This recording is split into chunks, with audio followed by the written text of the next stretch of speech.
మనం బ్రతుకుతుంది సమాజం అన్నప్పుడు సమాజంకి అనుగుణంగా కొద్ది వరకు మనం బతకగలగాలి.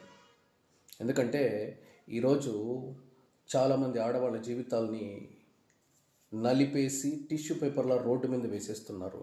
అది మీరు గుర్తించలేకపోతున్నారు. ఇదే మీరు స్వేచ్ఛ అనే మూర్ఖత్వంలో ఈరోజు బతుకుతున్నారు.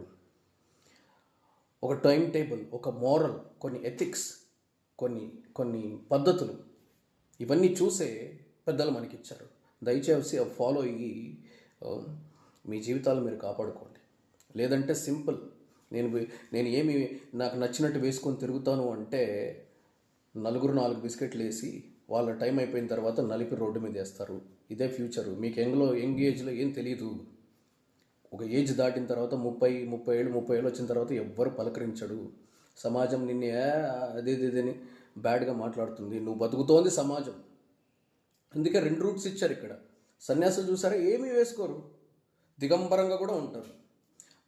ఆ జోన్కి వెళ్ళిపోండి. మీరు ఏం వేసుకోకపోయినా ఎవరు పట్టించుకోరు. కానీ సమాజంలో బతుకుతున్నప్పుడు సమాజం ఇచ్చిన రూల్స్ని ఫాలో అవ్వాలి. లేదు, నాకు నచ్చినట్టు నేను ఉంటా, నాకు నచ్చిన స్వేచ్ఛ ఉంటే ఇంకొక జోన్ ఉంది అక్కడ. ఎక్కడ కాశీలు, హిమాలయాలు ఉన్నాయి. అక్కడ ఏం వేసుకోకపోయినా మిమ్మల్ని ఎవరు పట్టించుకోరు. వేసుకోవాల్సిన అవసరం కూడా లేదు. దిగంబర అవుతారు. అందుకే మనం ఈ సొసైటీలో బతుకుతున్నప్పుడు ఈ రూల్స్ ఫాలో అయిపోవాలి. కాబట్టి కప్పుకున్న వాళ్ళని ఏ రోజైనా సరే 90% సమాజం గౌరవిస్తుంది. పద్ధతి గల జీవితం లభిస్తుంది. పద్ధతి గల భర్త లభిస్తాడు. మనం వేసుకునే వస్త్రధారణలోనే మన జీవితం ఆధారపడి ఉంటుంది. గుర్తుపెట్టుకోండి.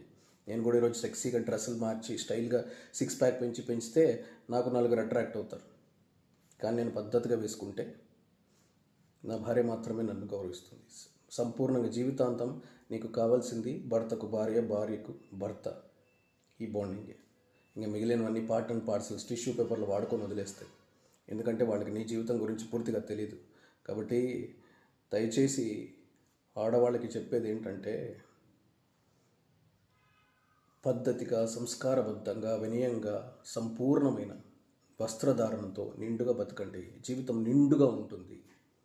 విప్పేసుకుంటూ పోతే ఈ ఒంటి మీద ఏమీ లేకుండా చేసి నడి రోడ్డు మీద నిన్ను నిలబెడతారు. గుర్తుపెట్టుకో, ఇదే జీవితం.